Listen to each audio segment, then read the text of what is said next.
হায় হায়, মহান আল্লাহ সতর্ক, ওয়ানজিরহুম ইয়াওমাল হাসরাতে ইয কুদিয়াল আমরু ওয়া হুম ফি গাফলাতিন ওয়া হুম লা ইউমিনুন।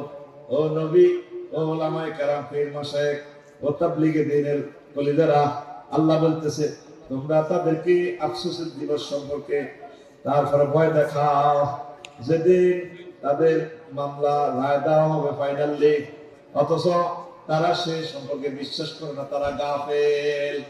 প্রায় 800 কোটি মানুষ পৃথিবীতে পরকাল মানে না, 800 কোটি। আর আমরা 200 কোটি মানুষ মুসলমান পরকালের মানি আমার কবর আযাব ভুলে গেছি, জাহান্নামের আযাব ভুলে গেছি। পর্দার আড়ালে আমার আম্মাজিরা এমন ভুলের ভিতর আছেন আম্মা, তাড়াতাড়ি ভুল ছুটলাইয়া পরকালের দিকে অগ্রসর হন, পরকালের দিকে অগ্রসর হন। লোকমান আলাইহিস সালাম বলছে, পুত্রে পুত, তুই যেদিন খাটলাতে আসছস, তুই যেদিন আড্ডাতে আসছস, সেদিন থেকে আড্ডা তোর থেকে পেছনে যাচ্ছে, সামনে তোরে গাড়িটা ব্রেক করবো আখিরাতের স্টেশনে। এই জন্য সব সময় জান্নাতে যাওয়ার আশা প্রত্যাশা করবেন। আল্লাহ, আল্লাহুম্মা ইন্নী আসআলুকাল জান্নাতাল ফিরদাউসিল আ'লা। আল্লাহ, আমি আপনার কাছে সুমহান জান্নাতের নিয়ামত চাচ্ছি আল্লাহ, আপনি আমার মায়া করে জাহান্নামের আযাব থেকে বাঁচাইয়েন আল্লাহ। আল্লাহুম্মা আজিরনি মিনান নার। শাহাবুদ্দিন ভাইও, অনেক বাড়িতে আমি যাই, এত সুন্দর বাড়ি আমি দেখি, তাহলে দোয়া করি আলহামদুলিল্লাহ, আল্লাহ এত সুন্দর বাড়িতে রাখি, আল্লাহ কেন তুমি তাকে জাহান্নামে দিবা, আল্লাহ তুমি বাড়ির বরকত হইলো তাকে জান্নাতের মালিক বানাও। এত সুন্দর দেহ, ছেলে যদি ঠ্যাং ভাঙে 30-40 লাখ টাকা খরচ করে, এই ছেলেরা নামাজ না পড়লে কবরকে তারা পিঠে মারিয়ে রেখে তারা তারে কত রকমের শাস্তি দিব, মেয়েটাকে মারবে। এই কথাগুলো আপনি হৃদয়ঙ্গম করে ঘরকে নামাজের কথা হবে।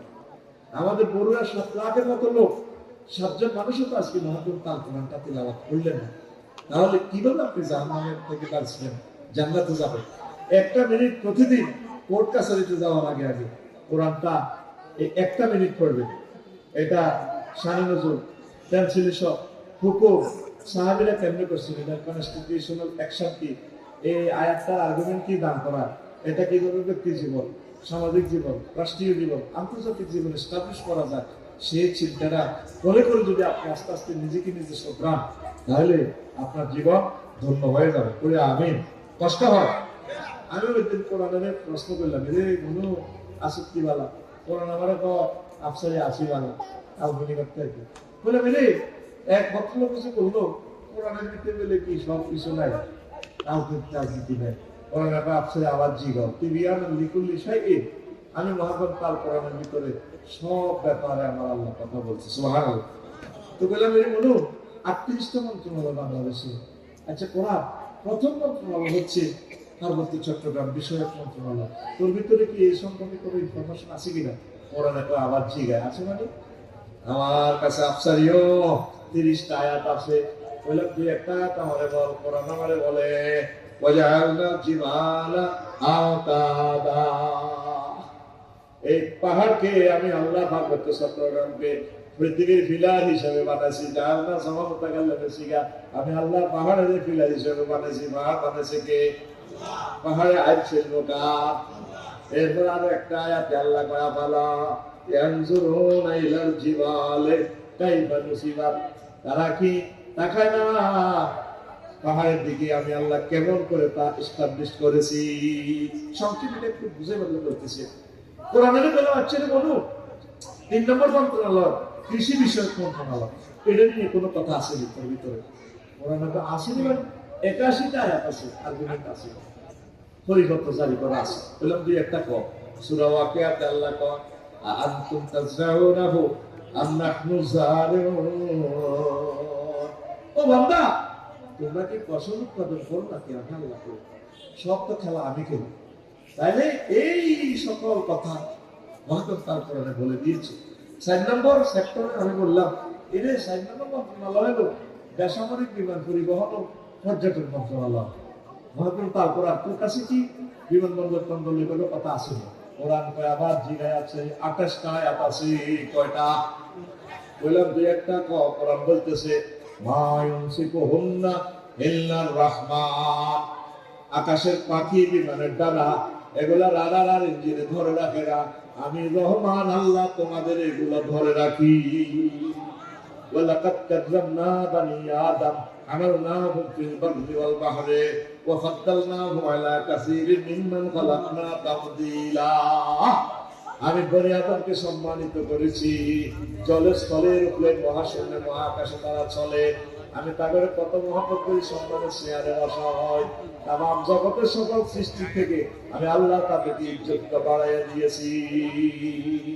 সূরাতুল ইসরা। গত বছর মালয়েশিয়া গেলাম, ভাই এই 12-10 মিনিট আমার প্রায় বললাম 3-10 মিনিট বাজছে। হেডের কোন লাগে আমার হেডের মুখ এবার বিমানবালা 20 জন আছে বাংলাদেশে লাগছে। তারা আমাদেরকে আসিয়ে বললো রাত 3-10 মিনিটে চিকেন বা চিকেন ফ্রাই। মানে আপনি কি গরুর গোস্ত দিয়ে খাইবেন, সার নাকি খাসির গোস্ত না হাড়ার গোস্ত দিবেন?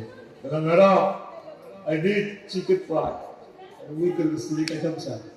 এই বিমানে 3 জন করে সিট, এপাশে 3 জন, এপাশে 3 জন। আপনার খানা একটাকে দিলে পাশের চাকরির অবস্থা, আমার অবস্থা কি এটা তো বোঝে। সব কথা বলতাম না, আরবি মানে একটু দিতে হবে। ধরেন খাইতে আছে, দোয়া ওড়ে, খানা থেকে কি ওড়ে? প্রশ্ন করো, ওমা বলো, ওমা আমি কই? আমি 33,000 ফুট উপরে মহাশূন্য। বিমান চলছে, গ্রাউন্ড স্পিড দেখা যাচ্ছে স্ক্রিনে 1000 মাইল স্পিডে বিমান চলতে আছে। বিমানের অবস্থান কোথায়? এই বিমান মালয়েশিয়ার আকাশ সীমা। সময় কত? Standard time 3:10 minute. এরকম না 50 কেজি আফসারি, এত 33,000 ফুট উপরে খানা খানা বড়ুরা বিক্রি করলো বিমানের একটা টয়লেটের দাম হইতো না। এত সুন্দর এত মাক্কা আল্লাহ কা বান্দা। চাইলে তোমার বাগলা গুলিয়ে নিতাম। হয় না অন্য করে কহ তালা সারে গালা হোক ওয়ালা হুম ইউকাজুন ইল্লা রাহমাতাম মিন্না ওয়া মাতাআন লিল আলিম। বান্দা আমি যদি চাইতাম তোমার বিমান অ্যাক্সিডেন্ট করে দিতাম, তোমার জাহাজটা ডুবাইয়া দিতাম, কাউকে ফোন করতে পারতাম না, ত্রিশল নাইনে ফোন করতে পারতাম না। এই মালয়েশিয়ার বিমানটা যখন ডুবাইয়া দিয়ে হয় সাগরে পড়বে, নতুবা পাহাড়ে পড়বে, সব শেষ। যদি বেঁচে ওঠা কত লাশ পাহাড়ে, তারপরে বাঘে খেয়ে ফেলবে। সব কন্ট্রোল কার হাতে? ত্রিভুবন বিমানবন্দরে মাত্র বলছে 02 পাইলটের 20 সিগন্যাল 20 মানে 0টা আগে পরে করিয়ে দিয়েছে।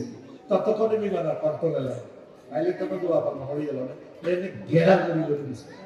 এবার ফায়ার সার্ভিস নিবেতেছে, আগুন নিবা না সালি নিবা, মুহূর্তে তো চলে গেছে। 73% সব শেষ, জ্বলি নাই আর। আল্লাহ কিরে চলে না রাডার পাতলা খুলি গেলে যা শুধু আরো কিছুদিন বাঁচবি, আনন্দ করবি। ইল্লা রাহমাতাম মিন্না, এই জন্য তোরে আয় সারি দিছি, তোরে অনায় পাতলা খুলি গেলে যা কে কর আরো জুড়ে। এইভাবে 38টা মন্ত্রণালয় দেখলাম যে মহাকন্তাল কোরআনে পড়তে বলতে কথা। আপনি এই জিনিসগুলো আমল করে কবর আইয়ের না বাংলা খুলি গেলে এই জাহান্নামের একটু ফিলিংসটা দিলাম। সাফে বিচ্ছু কিভাবে আমাদের বীজ দেব, কিভাবে মারব, কিভাবে আগুন দেব। দুনিয়ার আগুনের থেকে 70 গুণ বেশি। কাহারা আউজাল্লাহ ফেসবুকে দিছে মোহাম্মদ কি কয়, দুনিয়ার আগুন তো বলে 70 গুণ আগুন। এটি বাইরে হোল্ডার তারও কিছু বুঝে। এখন বিজ্ঞানীরা এই জগতের সন্ধান আছে, এলডোরাডাস একটা নক্ষত্র আছে, হযরত এলডোরাডাস। কি ডোরাডাস? এলডোরাডাস। সূর্যের কেন্দ্রবিন্দুতে আগুন হলো 2 কোটি ডিগ্রি সেলসিয়াস। বরুড়াতে আসে মাত্র 26 ডিগ্রি 27 ডিগ্রি। এর আমরা পাঙ্কা চালাইছি ভাই, এর আমরা 70 সময় বেরিয়ে বলবো সাল্লাহ বাম দিয়ে তো ও আসে কত বিকাপ 26, কিন্তু দিতেছে কত সূর্য 2 কোটি ডিগ্রি সেলসিয়াস। এটা ফিল্টারাইজ করে করে এসিড ফিল্টার, মোবাইল ফিল্টার, ইয়ার ফিল্টার উনি কমায় আস্তে গাছ লাগা দিচ্ছে যাতে আমার বান্দার কষ্ট না হয়। এই সূর্য সিটিকে লগ্নাস এলডোরাডাস 53 হলার 1 হলো ক্ষেতের গায়ে 10 কোটি ডিগ্রি সেলসিয়াস সূর্য থেকে বেশি। সুবহানাল্লাহ 26 সালে দেয় সুবহানাল্লাহ খাস্তা তো দিম কাজ আল্লাহ ওয়াজে হেতুল দিন নম্বরটা মারি দিই জোরে বলো সুবহানাল্লাহ।